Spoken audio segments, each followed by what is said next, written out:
Same slavery, new name. The convict lease system.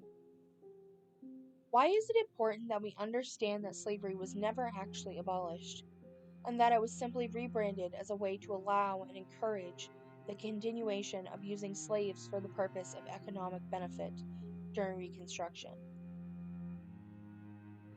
Though the post-Civil War era of Reconstruction and the passing of the 13th Amendment in 1865 aimed to abolish slavery, the convict lease system emerged a year later as a cunning and brutal system of exploitation, reinstituting forced labor and racial oppression under the guise of legal punishment. Throughout this presentation, I will be speaking about the establishment of the convict lease system and its social and cultural context. I will be speaking about the ultimate cost of profiting off convict leasing.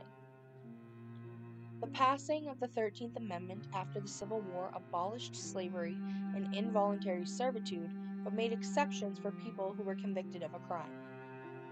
These exceptions provided legal cover for what was established as convict leasing. This forced labor system took shape in the late 19th century, exploiting men and women, primarily of color, as a way to combat the economic and post-war labor crisis, making it hard to distinguish the new post-emancipation South from the previous slaveholding South. The convict lease system was essentially just a more polished way of saying slavery. If you were arrested on a minor or even trumped-up charge, you could find yourself locked up before being hired out to a state or private corporation bidding on inmate labor. The pipeline from prisons to profits in America is deep-rooted. According to Episode 3 in the film Reconstruction, America After the Civil War, convict leasing used the criminal justice system to discipline the black community to be subservient to the economic interest of white Southern elites. They were snatching their bodies everywhere to fuel the system.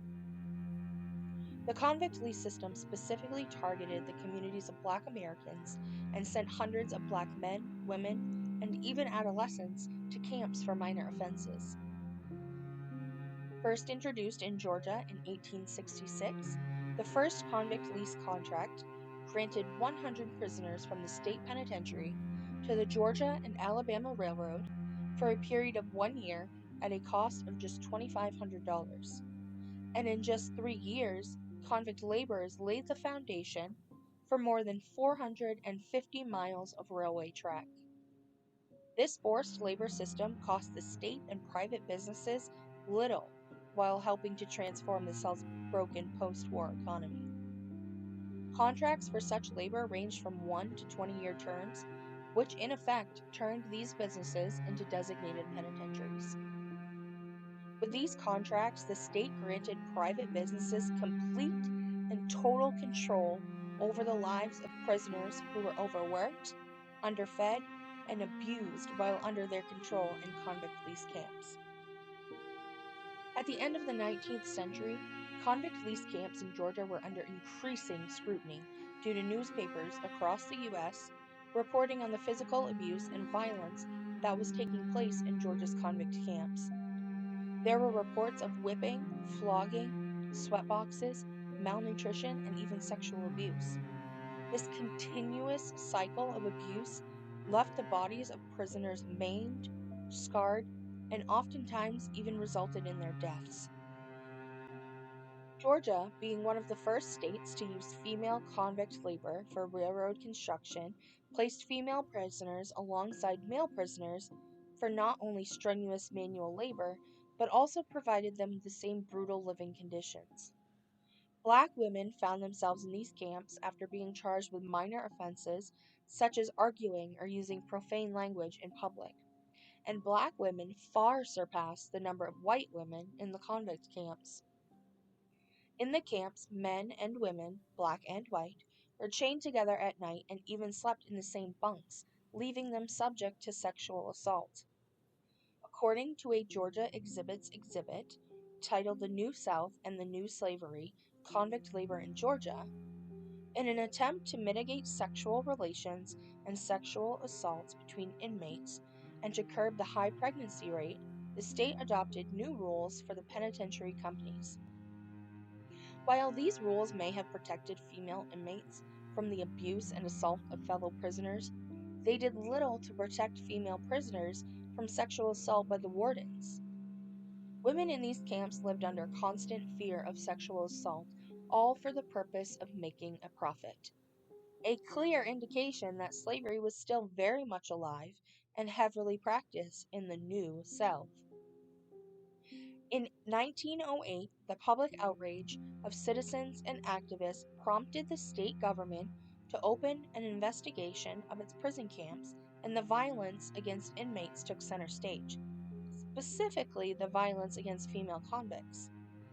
Though brutal punishments towards female prisoners were prevalent since the inception of the convict lease system, the corporal abuse of female inmates gained national attention when a white female prisoner by the name of Mamie DeChris was brutally whipped by a prison warden for insubordination after refusing his sexual advances. Newspapers began covering the incident, and due to Mamie's courage of coming forward and the extensive news coverage it garnered, the whipping of female prisoners was abolished as a result. Why have I chosen to write about the importance of understanding that slavery was never actually abolished? It was simply rebranded as a way to allow and encourage the continuation of using slaves for the purpose of economic benefit during Reconstruction. Because the rebuilding of the South in the U.S. after the Civil War was only possible through the widespread forced prison labor system that was formalized as a part of the Southern convict lease system. This system cemented the ideological and practical links between incarceration, forced labor, and race as a means to fuel and uphold white supremacy and white financial security, as slavery had prior to the Civil War. Much of the railways, bricks of old buildings, and the flourishing of industrial industries, and more, were built off the backs of the prisoners in the convict lease system. The South created a legal, forced labor system as a means for rebuilding its economic and financial security. The cost? The abuse, assault, brutality, and even the deaths of hundreds of Black American men, women, and even adolescents who were placed within the system for something as small as using a swear word in public. The South exploited the lives of these individuals for profit at the expense of their well being. While the cost of convict labor may have been minuscule to the South and its private corporations, the cost to its prisoners was their humanity, dignity, and in some cases, their lives. Convict leasing wasn't just a system, it was the new slavery.